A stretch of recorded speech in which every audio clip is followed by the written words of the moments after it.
Hi guys, it's Miss Greta, school-based occupational therapist. In this video today, I have two crafts that are for Halloween. They have simple materials, things you probably have around the house, and you can do it with your adult or you can follow along with me and do it while I'm doing it. All right, enjoy your Halloween crafts. Okay, the first craft we're going to do is a Halloween craft. And the kids really enjoy this. It incorporates a lot of fine motor skills. And it's a lot of fun, and they can get creative with it. So, their options are Frankenstein, a bat, or a pumpkin. And the supplies are easy for this craft. First, you need paper plates, orange, black, and green. And if you can't find these paper plates, this time of year it's pretty easy to find these plates. But if you can't find them, you can just have them color a white paper plate with a crayon or a marker, so it's this color. Okay, the first one we're going to do is Frankenstein. So, I have a lot of these things prepped already. So, this one's going to start out with a green paper plate. And then, for the legs, you're going to have this ready and have the kids cut the strip. And this incorporates great bilateral integration using the two hands together. And then cut the next one. And it's okay if they're not perfectly on the line. All right, then this is a really good fine motor and a motor planning task. So you're going to have them fold it, flip it over, fold it, flip it over. This is good for direction following. Flip it over. Now some kids, it's easier for them to do it on the table, but you could also have them do it in the air. Flip it like that, okay? And then same thing with this one. Okay, and sometimes in the air is easier, or sometimes doing it down on the table. Okay, good. So then you have your paper plate here. And then what I did to cut out the black pieces, I took a piece of black construction paper, and you can either use a white crayon or you can use a piece of chalk, which is what I did. And this might be a little too challenging for the kids to cut out, so maybe they can do the simple ones and you can help them out with some of these other ones. And this is good for talking about shapes and letters and just have them identify those. Okay, so then they're going to get their glue stick. And if this doesn't glue, you can also use tape. And then it's real easy. We're going to put the legs on. Again, this is good perceptually because they can look at the one that maybe you did. And they can do theirs and they can match it. Okay, so there's the legs. And then the mouth. Again, you could say, what shape is this? And they can do a rectangle. Now, if you don't have googly eyes, which I don't have extra ones here, you can have them cut out little circles. All right, and if they're following along, they can just watch me do it and do it with me. And then these, they're not ears. These are the bolts that are in Frankenstein. So those can go there. And the other one's up here, excuse me. And they can get creative with it. If they want to put ears on it, they can cut out ears. And then the hair, which is kind of funny. All right, and if you don't have the googly eyes, then they can just take a black marker or a black crayon and put the eyes on. Okay, so that's the first one. Okay, now we'll do the next one. I have these prepped already, but like I said, you can look and see. This one's a pumpkin. So again, you would give them a piece of paper like this where you have the strips drawn, and then have them cut the strips. And the next one. Okay, and then I already showed you how you would have them fold them. Okay, so I have all the pieces ready. And again, if they want to make, this one kind of has a funny mouth, and this one has your typical jack-o'-lantern mouth. And this is really good for looking at an example, and if they're using my video, they can look at my example.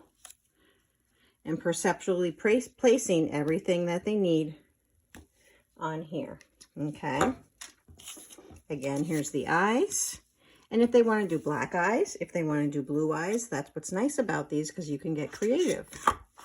And then for the stem, same thing. What shape is this? And if they don't know, you can tell them it's a rectangle. And then the leaf. These do best if you glue them on the back of the paper plate. And then the legs. This is a good practice for using that glue stick. Not too little, not too much.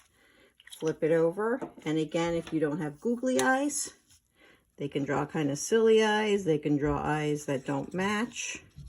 And if they feel like they want to put arms on this too, they could fold these arms and stick them out like that.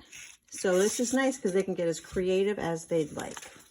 Okay, and the final one, this is my favorite one, is the black bat. And like I said again, what I did to have them cut out these is a white crayon or a piece of chalk. Okay, so then I already have these pre-cut and pre-folded. All right, kids, if you're following along, first we're going to put the mouth on. And these also, I just traced these on a piece of paper and I cut them out already. And again, if it's too hard for them to trace, you can bubble cut around.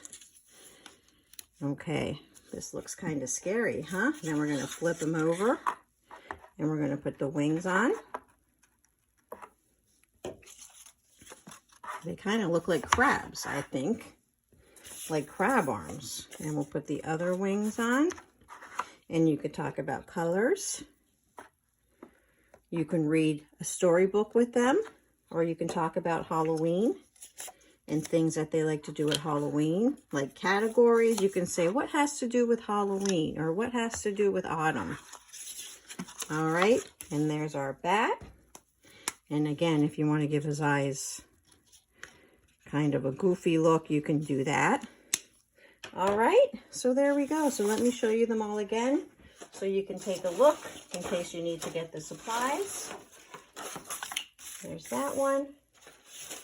And here's this one. And then you could decorate. Hang them on the fridge or put them on your porch or give them to someone for Halloween. All right, thanks guys. All right, another fun and easy craft that I love to do with the kids this time of year and uses so many good skills is a spider web paper plate. Now the first thing the kids need to do is cut out the middle part of the paper plate. Now it's kind of tricky to get inside there.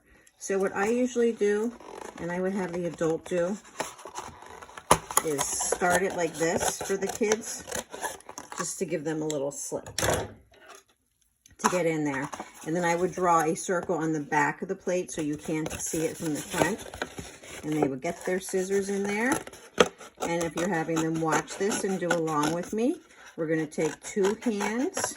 One's holding the scissor. Remember our good scissor skills. Thumb in the little hole, fingers in the big hole. And we're going to hold it with our one hand, our helper hand. And our cutting hand is going to go around the circle. And if you don't get it perfectly on the line, that's okay, because spider webs are kind of jagged. All right, that'll pop right out of there. So we have a paper plate now that looks like the letter O. I've already put dots, equidistant, about 8 dots around the paper plate. And then you're going to get a hole puncher. If you don't have a hole puncher, then the adult can take something and poke through the holes. But a hole puncher is ideal. So this is a really good activity for hand strength. So you're going to, well, I'm going to come from this end. All right, I put my holes in a little too far, but you get the idea. We're going to punch right by the holes. Okay, all the way around.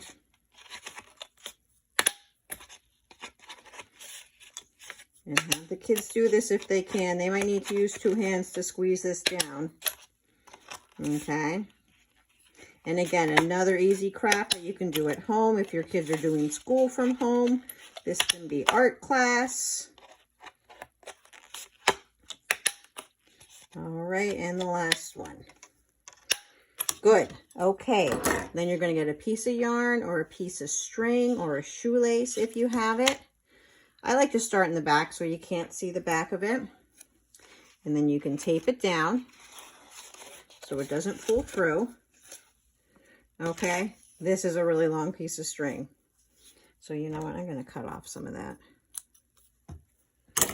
Okay, so then this is lacing. Also another great fine motor skill because you're using two hands together. You're using eye-hand coordination. Okay, kids, if you're following along, I would come out this hole, go straight across to the hole across, and then pull it through. Okay, and then you can come up from the back like this and go across to another hole. Okay, like that. And then you're just going to keep doing that till all the yarn is gone. And what we're doing is we're making a spider web. You see lots of spider webs this time of year. If you go out for a walk, you can look for spider webs in the trees. You could scan all around your property, or sometimes they're on the front porch. Okay. And our string's getting a little bit shorter now. All right, and then we're going to come up through here and go down through our last hole. And if you have some more string left, you can cut it off, or if you want to, you can just keep going and doubling up on the holes. Then when you get to the back, you could glue it, but yarn doesn't glue very well, so I would use another piece of tape. And then we have our spider web. And if you have a plastic spider or a plastic ant or a plastic bug around, you can glue him right to the spider web like this. Okay, and glue him on there. And there is your spider web. All right, great job, guys. I hope you had fun doing those Halloween crafts. Enjoy your autumn, and like my page and share and subscribe. All right, see you next time.